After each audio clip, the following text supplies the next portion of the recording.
Hi, welcome to Salt of the Earth. I'm Veruschka on the Big Island of Hawaii, and today I would like to welcome a really special guest. I've been waiting months and months to have this little meeting here. It's the wonderful Deanna Lamb from, I believe, Thank you. California. I got to meet her back in 2011 in the Redwoods and gathered with her in a teepee with a dozen other amazing women of all different ages. And we got to have a rite of passage in the whole journey of reclaiming our inner maiden. And Right. it's so beautiful because I'm super passionate about women's work and women healing our past and our ancestors and our life story on the womb level, and heal some of the issues Mm. that we face in our monthly cycles. And we really have the possibility to have tremendous amount of healing and relief of pain and different stories from our culture that we get to connect to and release in the process of that. And so I had this incredible opportunity amongst the redwoods and other women, and with your expert guidance, to tell my story and be witnessed and have an actual rite of passage into womanhood, even if it was delayed. Right. So I believe that you're part of this big movement of starting and inspiring red tents in every neighborhood. And also you have now a 6-month journey of this reclaiming your inner maiden coming up shortly. So Right. I'd like to Right. welcome menstrual empowerment expert and just an incredible women's pioneer in the healing arts, Deanna. Welcome. Thank you. It's a joy to be here. I'm really remembering with such fondness the group that we had in the teepee in the Redwoods. And now we have journeyed in our life, and you are in California. I'm in California, you are in Hawaii. And I've been traveling all over the world to bring this work to women. So our paths are taking us deeper into our callings. Absolutely. And you've just, I had to be patient because you have been traveling quite a bit. Can you share with us a little bit about what you've been up to and what you've encountered and who you've encountered and how you are impacting women?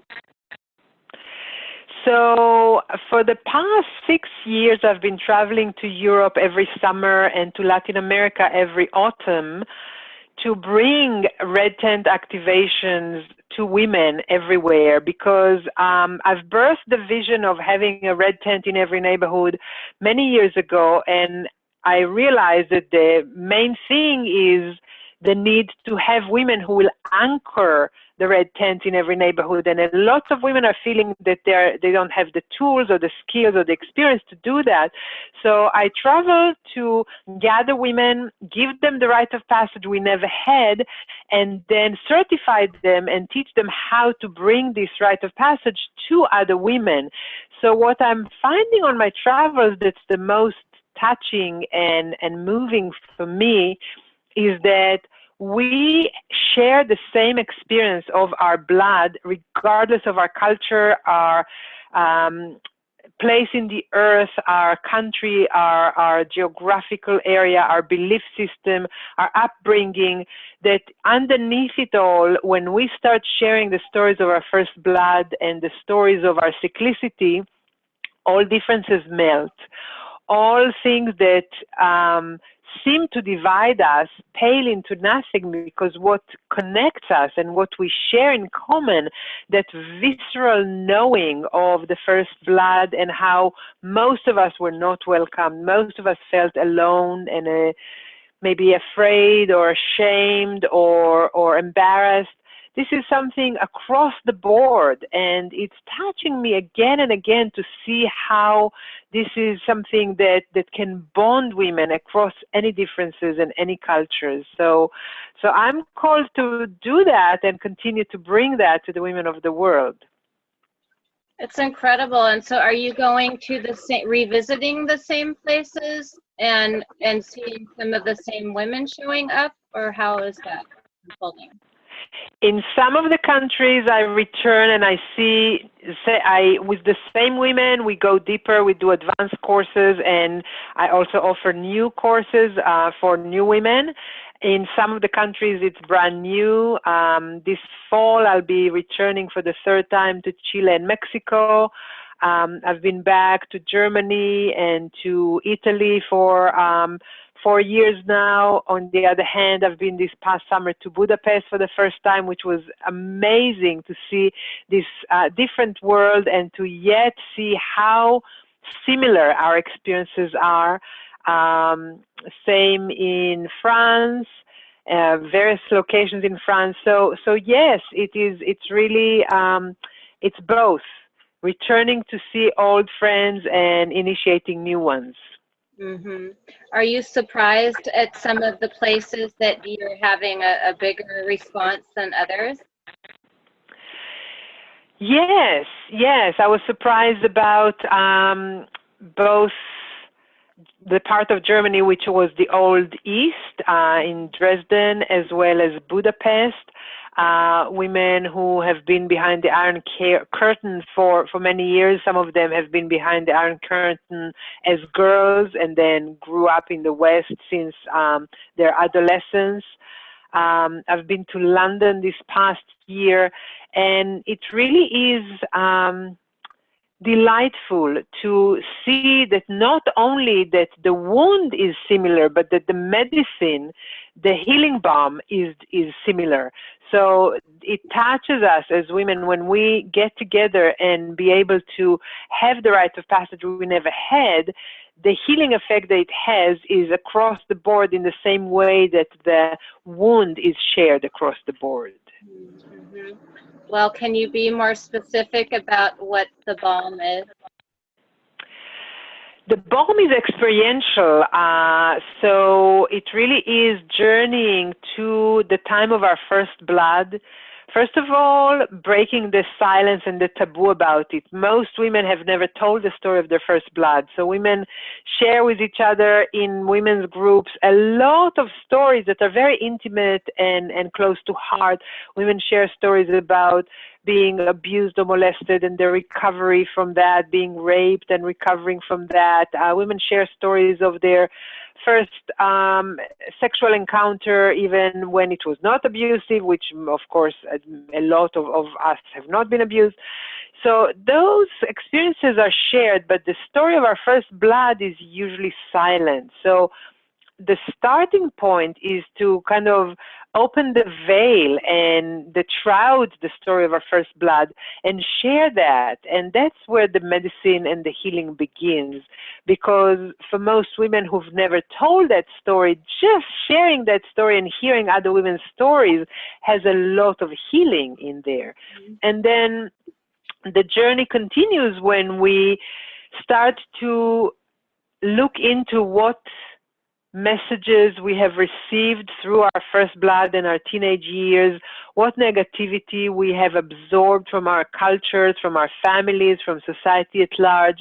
Release that, let that go, clear and cleanse that, and then make room to receive what we have never received, which I believe it's never too late to receive.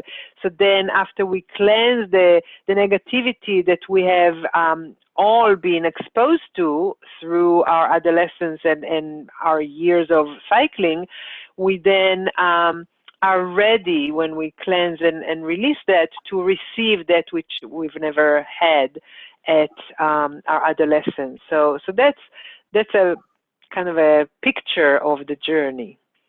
It sounds like once we come out of isolation from that taboo, it collapses the separation that we've had, or the self-alienation and shame of being ourselves in our bodies. That just in that moment where you see that we're all so connected, we all have the same experience, it just neutralizes all of that baggage we've been holding so strongly and tightly. So exactly, and one of the things that women don't realize is that they are holding that baggage.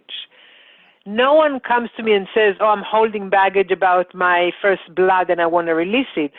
So mostly we carry this in our body, in our cells, it translates into PMS symptoms, into a lot of discomfort and pain through our menstrual years, through every cycle, every month of the years.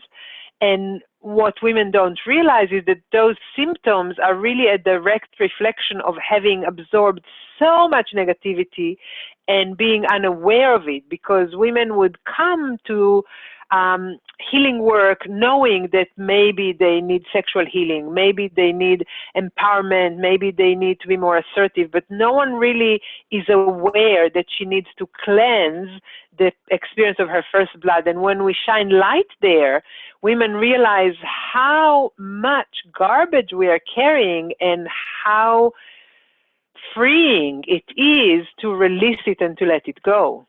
Mm-hmm. So if I had that incredible experience on the ground, in a teepee, around the fire, with your drum and song and chants and support in a circle, how do you do this in a 6-month program? So, first of all, we are all in front of our altar. We have our headphones on, or the people put me on speakers, and I ask women not only to share, but we close our eyes, we lay down, I drum for it, and we all go on our journeys. One woman sits in France, and another in California, and one in Japan, and one in Mexico City. And what I feel is that we kind of weave a web of consciousness by sitting at the same moment in front of our altars and going on shamanic journeys while we're connected through our technology. We can hear each other, we can speak, we can't see each other, but most of the time our eyes are closed. So we go on this together while being on a conference call, and the depth of the journey is in the length of time. So when we have that incredible experience that we had together around the fire by the teepee, this was a weekend, and it was a highlight, it was a heightened experience, but then we all went home. So when we meet over 6 months, women get to track their cycles and come back and meet each other and have support and have journeys over 6 months, which allows the release and the healing to go deeper over time. Mm-hmm. So that's the difference. Mm-hmm. And so what's the structure of the 6 months? How often do you connect? We connect every other week on the phone for an hour and 15 on a conference call where we're all connected. And like I said, we go on shamanic journeys. I use my drum over the phone, and we share. And I have tasks for women and support for women ongoing.